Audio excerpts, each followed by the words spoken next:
Bagaimanakah kondisi terkini korban tsunami Selat Sunda di Kabupaten Lampung Selatan Lampung dan kapan tepatnya relokasi warga dan percepatan pembangunan rumah korban tsunami yang telah diperintahkan Presiden Joko Widodo saat meninjau ini akan mulai dilakukan? Kita akan bertanya kepada rekan Danang Kusuma dan juga Yasin Idris yang akan mengabarkan dari Lampung Selatan. Kita ke Serang, Banten terlebih dahulu. Ya, Danang, bisa digambarkan apa informasi terkini dari sana? Ya, selamat sore Florentian Indita. Ini memang pasca tsunami yang melanda wilayah Banten, pemulihan terhadap penanggulangan bencana ini terus dilakukan.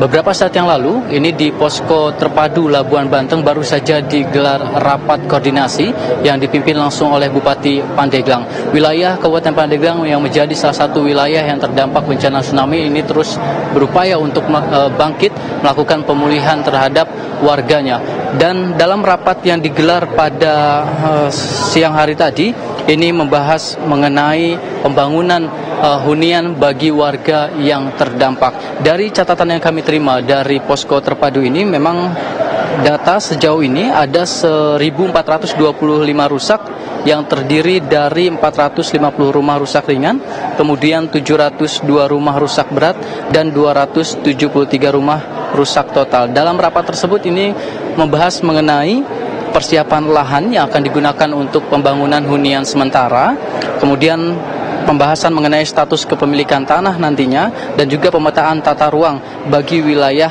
yang akan direlokasi pasca bencana. Kemudian juga dibahas mengenai pendanaan pembangunan dan pihak yang akan membangun bagi hunian yang dibangun, baik hunian sementara maupun hunian tetap. Memang dalam rapat yang digelar di Posko Terpadu ini pemerintah berjanji akan terus memastikan agar upaya pembangunan hunian, baik hunian sementara maupun hunian tetap bagi rumah yang mengalami rusak ringan, ini akan terus diupayakan. Mengenai anggaran, tadi juga sempat dibahas bahwa anggaran nantinya akan berasal baik dari instansi swasta yang menggunakan dana CSR maupun dari Badan Nasional Penanggulangan Bencana dan juga bantuan dari pemerintah. Ini masih terus dibahas dalam rapat yang berlangsung pada sore hari ini. Rapat ini sendiri juga dihadiri oleh perwakilan Dinas Pekerjaan Umum Pemprov Banten dan juga sejumlah camat yang wilayahnya terdampak.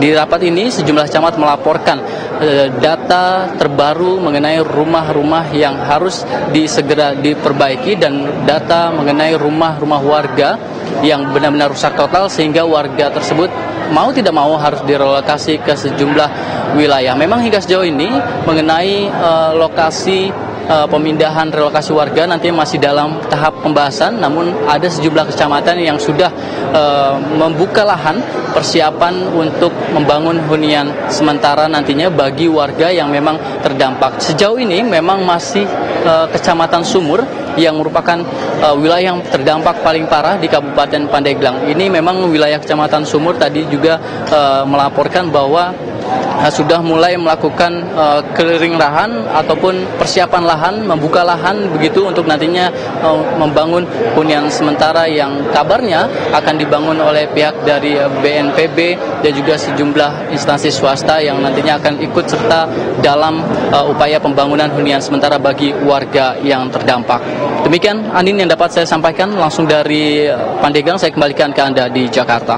Iya, Danang, apakah ada informasi ini untuk relokasi dan permukiman yang baru akan dibangun, ini apakah hanya akan diberikan kepada warga yang betul-betul terdampak atau rumahnya betul-betul hancur, atau ini akan diberlakukan kepada semua korban terdampak tsunami, Danang?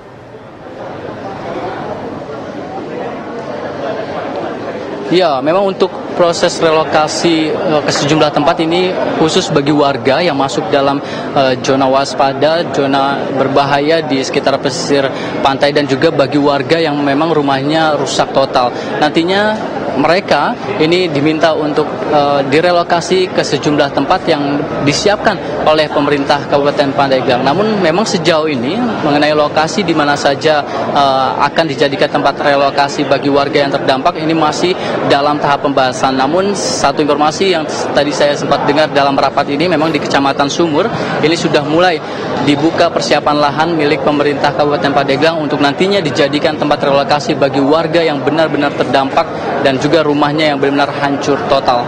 Anin. Baik, dan Angkusuma, terima kasih banyak laporannya dari Serang, Banten. Selanjutnya pemirsa, kita akan menyeberang ke Lampung Selatan, Lampung. Ada rekan Yasin Idris di sana. Ya Yasin, tadi pagi ini Presiden Joko Widodo sudah berkunjung ke Lampung. Apa saja yang disampaikan oleh Presiden Joko Widodo, Yasin? Ya, yang pertama Anin menjawab persoalan pembangunan rumah yang hancur dijadwalkan akan dilakukan pada setelah tanggal 5 Januari, di mana sampai dengan 5 Januari masih dalam status tanggap bencana. Nantinya pembangunan akan berlangsung selama 3 bulan. Pembangunan akan dilakukan untuk relokasi di Kecamatan Raja Basa, yaitu 400 meter di bibir pantai akan dinaikkan.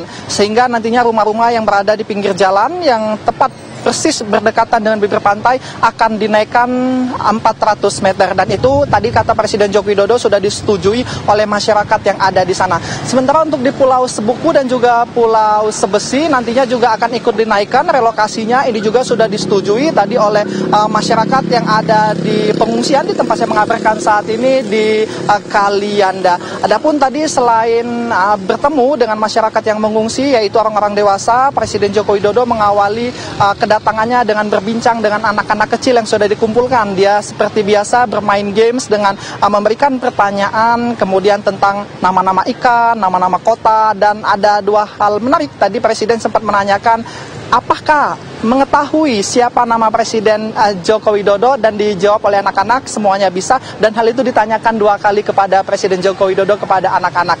Setelah itu Presiden membagikan buku-buku, kemudian tas untuk anak-anak yang ada di sini.